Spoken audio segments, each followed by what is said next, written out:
নমস্কার বন্ধুরা, ডোনার রান্নাঘরে আপনাদের সকলকে স্বাগত জানাই। আজ আমি অত্যন্ত লোভনীয় একটা রেসিপি নিয়ে এসেছি। আলু বিরিয়ানি। খেলে বুঝতেই পারবেন না চিকেন বিরিয়ানি খাচ্ছেন নাকি আলু বিরিয়ানি খাচ্ছেন। দেখুন আমি কেমন করে বানিয়েছি। এর জন্য প্রথমে আমি 1 কেজি বাসমতি চাল নিয়ে ভালো করে জল দিয়ে ধুয়ে নিয়ে আধ ঘন্টা ভিজিয়ে রাখলাম।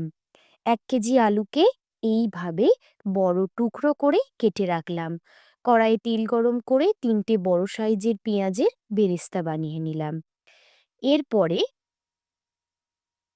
একটা হাঁড়িতে তেল ঘি মিশিয়ে শুকনো লঙ্কা, তেজপাতা, গোটা গরম মশলা ফোড়ন দিয়ে 1 কাপ কুচানো পেঁয়াজ দিয়ে ভাজতে লাগলাম।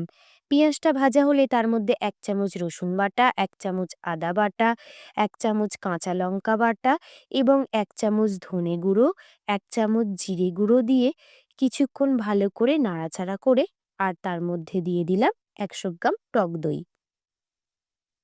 আর দিলাম 1 চামচ হলুদ গুঁড়ো, 1 চামচ কাশ্মীরি লাল লঙ্কার গুঁড়ো দিয়ে তেল ছাড়া পর্যন্ত কষিয়ে আলুগুলো তুলে দিয়ে মশলার সাথে কষিয়ে নিয়ে 2 বাটির মতো জল দিয়ে দিলাম।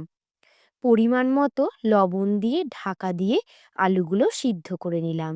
সিদ্ধ আলুগুলোকে জল থেকে তুলে তার মধ্যে 5-6টা চিরা কাঁচা লঙ্কা, 1 চামচ চিনি দিয়ে ঝোলটাকে কিছুটা কমানোর জন্য ফুটতে দিলাম। অন্যদিকে 1 কাপ দুধের মধ্যে 3-4 ফোঁটা মিঠা আতর দিয়ে মিশিয়ে রাখলাম। বিরিয়ানির ভাতটা বানানোর জন্য একটা পাত্রে জল গরম করে সাজিরে তেজপাতা, সামরিচ, দারচিনি, ছোট এলাচ, ভিনিগার, সাদা তেল, লবণ এবং দিয়ে জলটা ফুটতে দিলাম। 5-7 মিনিট ফোটার পর চালগুলো তুলে দিয়ে 80% রান্না করে নিলাম। এদিকে আমার ঝোলটাও বেশ কমে গেছে, তখন ওর মধ্যে আলুগুলো দিয়ে তার মধ্যে অর্ধেকটা হাঁড়ির মধ্যে ভাত ছড়িয়ে দিলাম। ওপর দিয়ে দিলাম 6-7টা আলু বোখরা।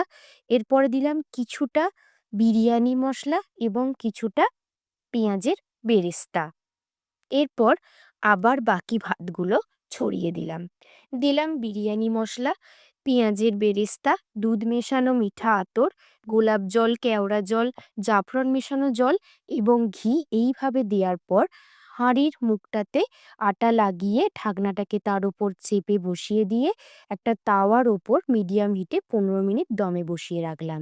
এরপর গ্যাস বন্ধ করে আরও 10 মিনিট রেখে দিলাম। তৈরি হয়ে গেল অত্যন্ত লোভনীয় স্বাদের আলু বিরিয়ানি। ভিডিওটি ভালো লেগে থাকলে অবশ্যই লাইক, শেয়ার এবং কমেন্ট করবেন। আর আপনি যদি আমার প্রোফাইলে নতুন হয়ে থাকেন তবে আমার প্রোফাইলটিকে ফলো করে নেবেন। অসংখ্য ধন্যবাদ।